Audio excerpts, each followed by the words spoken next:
Juror B37 decides to do an interview with Anderson Cooper. She is going to keep her identity secret, and given what some are thinking about her now, that's probably a wise thing. Now, I actually don't blame her. I just find all of this to be very instructive. And you begin to get a sense of the perspective of some people in this country, and certainly some of the people that were on the jury. She lets us know that 3 of the jurors, remember there were 6, they were all women, 5 of them were white. 1 has not been identified, but a minority of some sort, we believe probably Hispanic, but not black. So she says 3 of the jurors immediately thought it should be an acquittal, 2 of them thought it should be manslaughter, and the 6th person thought it should be a murder charge in the beginning. They all eventually came to the conclusion that it was not guilty. But that's where they began, and she was in the group of 3 who thought not guilty right from the beginning. And you might begin to understand why when you hear her perspective. Now, first, she had already told George Zimmerman's attorney when he asked her to describe Trayvon Martin this quote: "He was a boy of color." Now, that's a fascinating way of putting it. Look, I don't want everybody to jump to assumptions against her either, right? Now, there are parts of this country, well, and more importantly, probably generations of this country that used to use colored people as a way of referring to African Americans. It's not very common now, and she doesn't appear to be very old, but okay, it's just one data point, right? When asked about Rachel Jeantel, she definitely did not get a favorable view of her testimony, at least. And when asked about the line where Trayvon Martin allegedly called Zimmerman a cracker on the phone, which, by the way, Zimmerman wouldn't have heard, and it would not have led to the confrontation, and it is alleged. Anyway, she thought, well, that's how they speak. I think that's how they live. And there's a lot of theys in there. Some people are uncomfortable with that. When asked about Sanford, she said, well, you know, I understand there were some riots there because Zimmerman was not arrested. There were no riots in Sanford, Florida. Apparently that was one of her assumptions. She says she doesn't read the papers at all. She uses it for bird droppings. I believe she has some pets, and she uses it in some way underneath them in her parrot's cage, apparently. Okay? And when talking about this, what happened, the killing of Trayvon Martin, she called it, quote, an unfortunate incident. Okay. Now that seems to underplay it, but that, again, all these taken by themselves, you could have different opinions on it. I'm not sure they're damning, but let's listen to her. Let's hear her out and get a sense of her perspective. Here's a portion of the interview. Is George Zimmerman somebody you would like to have on a neighborhood watch in your community? If he didn't go too far. I mean, you can always go too far. He just didn't stop at the limitations that he should have stopped at. So, is that a yes, or that if he didn't go too far, is he somebody prone, you think, to going too far? I mean, is he somebody you would feel comfortable? Frustrated. I think he was frustrated with the whole situation in the neighborhood, with the break-ins and the robberies, and they actually arrested somebody not that long ago. I mean, I would feel comfortable having George, but I think he's learned a good lesson. So you would feel comfortable having him now because you think he's learned a lesson from all of this? Exactly. I think he just didn't know when to stop. He was frustrated, and things just got out of hand. Yeah, that's where she lost me. First of all, I know this appears to be a minor point, but I actually think it's a major point. She constantly refers to Zimmerman as George. She refers to Trayvon as, that boy of color or that boy, etc. Now, look, again, I don't want to overread into it.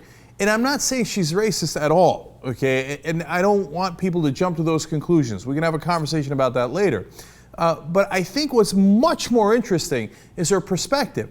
She seems to identify with Zimmerman at every turn. Oh, well, George, he was an enthusiastic, he just went a little too far. A little too far was when he shot the kid in the chest and killed him. That's not a little too far, that's a lot too far. He just didn't know his limitations a little bit, but that's all right, he's learned his lesson. You see, the perspective there is the most important part. It's not, hey, what a tragedy for this 17-year-old kid who's shot and for the family, etc.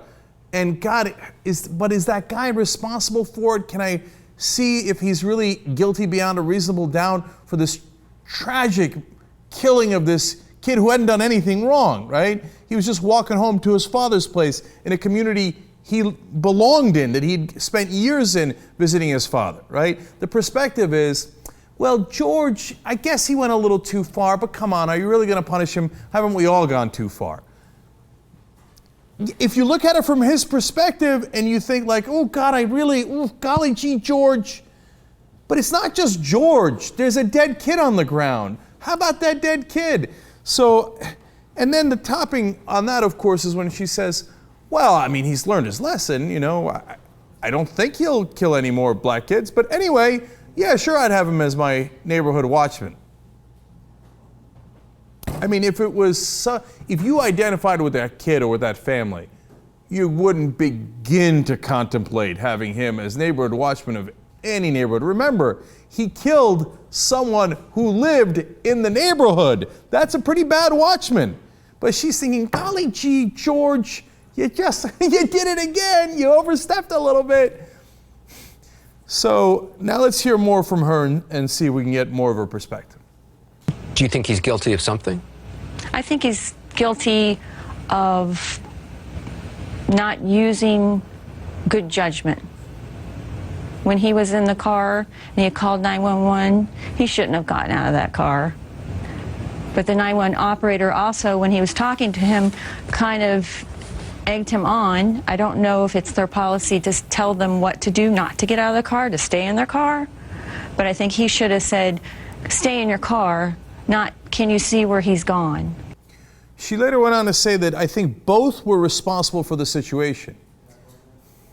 This is what's so frustrating to me. One guy doesn't have the gun. He got iced tea. He's going to go back home and watch the basketball game with his dad. He's not responsible for starting that fight. If somebody stalks you, and look, again, don't get into the details. And I understand if you say nobody knows the details of who got the upper hand in that fight when there was a fight. I understand that. But to say they're equally responsible, but one of them was just minding his business, the other one was stalking the kid with a gun, and one of them is dead and the other one's perfectly alive. They're not both equally responsible. What a terrible way to blame the victim. This is one of the jurors, mind you. And then later she says that she felt sorry for Zimmerman. Let me give you another quote. She said, look, I feel sorry for both of them. I feel sorry for Trayvon. That's good. And she's referring to him as Trayvon. They're good, great. In the situation that he was in. And I feel sorry for George because of the situation he got himself in. Maybe, I don't know, maybe I'm the bad guy. I feel terrible about the situation, but I don't really feel sorry for George Zimmerman. He didn't have to do any of that. He didn't have to ignore the 911 dispatcher who said, do not follow him. I mean, look, she's given him every break there is. The dispatcher clearly says don't follow him, but asks, hey, where did he go? Oh, well, that's a good enough excuse for Zimmerman to ignore the order of not following him and follow him. And remember, the whole time he's got the gun, he's got Skittles, right? And she thinks like, well, I feel sorry that he got into that situation. I'm angry that he got himself into that situation. And I guess, you know, and it's not like I can't understand Zimmerman. I get it. In his mind, he wanted to be the hero and he wanted to protect the community. I get that. And I get that he was overzealous and in his mind he was going to be the hero. But does that mean I feel sorry for him? No, he caused that situation. And remember, he's not the one who's dead. Now, finally, what's really interesting is the willful blindness to the issue of race as if it had absolutely nothing to do with this. Remember, these are the people who decided whether Zimmerman was guilty or not guilty. Listen to what she says about the jury's deliberations on race. Do you feel that George Zimmerman racially profiled Trayvon Martin? Do you think race played a role in his decision, his view of Trayvon Martin as suspicious? I don't think he did. I think just circumstances caused George to think that he might be a robber or trying to do something bad in the neighborhood because of all that had gone on previously. There were unbelievable a number of robberies in the neighborhood. So you don't believe race played a role in this case? I don't think it did. I think if there was another person, Spanish, white, Asian, if they came in the same situation they where Trayvon was, I think George would have reacted the exact same way. Why do you think George Zimmerman found Trayvon Martin suspicious then? Because he was cutting through the back. It was raining. He said he was looking in houses as he was walking down the road, kind of just not having a purpose to where he was going. He was stopping and starting. But I mean, that's George's rendition of it. But I think the situation where Trayvon got into, him being late at night, dark at night, raining, and anybody would think anybody walking down the road, stopping and turning and looking, if that's exactly what happened, is suspicious. And George had said that he didn't recognize who he was. Well, was that a common belief on the jury that race did not play a role in this? I think all of us thought race did not play a role. So nobody felt race played a role? I don't think so. None of the jurors? I can't speak for them. I'm not that their wasn't voice. part of the discussion in the jury room? No, we never had that discussion. It didn't come up, the question of, did George Zimmerman profile Trayvon Martin because he was African American? No, I think he just profiled him because he was the neighborhood watch, and he profiled anybody that came in acting strange.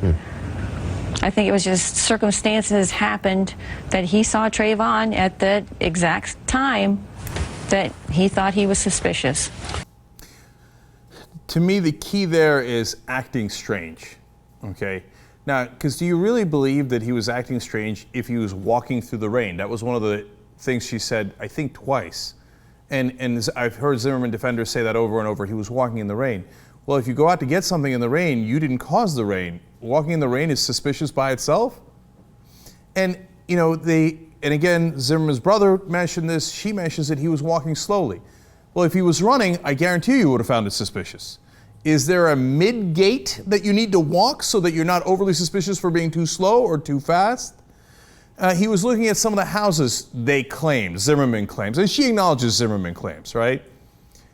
Who knows if that's true? And by the way, when I walk, I look at houses. I'm like, oh, that's an interesting house. That's a beautiful house.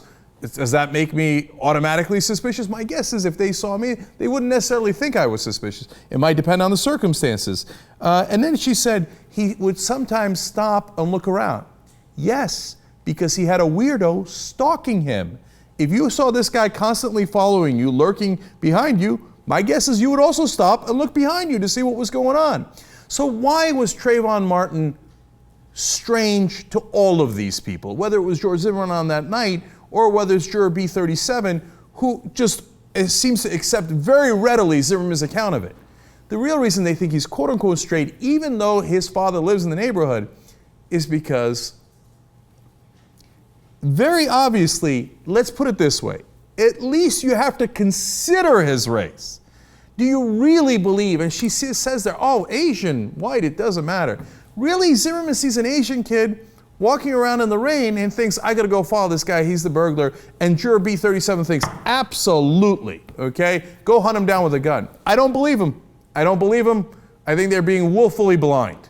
It doesn't necessarily mean they're racist, but they come at it from a certain perspective. Is there an issue of prejudice? Well, if you automatically think, well, that black guy, well, I think he's suspicious, even though he's doing things that are perfectly normal, well, that's obviously problematic. And if the jury is not a jury of Trayvon's peers, and it's only a jury of Zimmerman's peers, and prosecutorial negligence here for not having any black people on the jury, because at least in that jury room, you need somebody to step up and say, oh, I had a different perspective growing up. Let me tell you my perspective. We can talk about it, and maybe we can come to some sort of joint understanding. Instead, it appears there was a lot of people in that room going, oh, yeah, that kid was strange. I mean, he was wearing hoodies, raining, slow, etc. Well, poor George, how could he have known that that black kid wasn't a thug or a criminal? I don't know if I'm reading too much into it, but that seemed loud and clear to me. And I actually blame myself a little bit here for my naivete, because I'm surprised by her reaction and her perspective. To say that, that boy of color, who's acting strange, I would have thought that they could have seen him as their own son. And that's why people said in the beginning, it's good that there's 6 women. They're not necessarily going to be biased because they're going to see him as their own son. Turns out, they didn't see him as their own son. They saw him as a black kid, not their kid. And I think that we as a country have to talk about this openly, instead of what they did apparently in that jury room, which is to ignore the issue completely, not even discuss it when it was obviously, at the very least, a giant issue in this case. All right, we can't undo that, but we can now have a conversation and say, hey, wait a minute, what are our assumptions about each other? Let's talk that through, because obviously they're not necessarily correct. Now, you would think that that's obvious because it turned out Trayvon had Skittles and iced tea and lived in the neighborhood. But to this day, there are people who are Zimmerman fans and supporters who say, no, Trayvon was a thug, and he would have at some point gotten a gun or dealt drugs, again, based on what assumptions? Because presumably he's black. It's hard to talk to those guys, but we got to start talking to each other.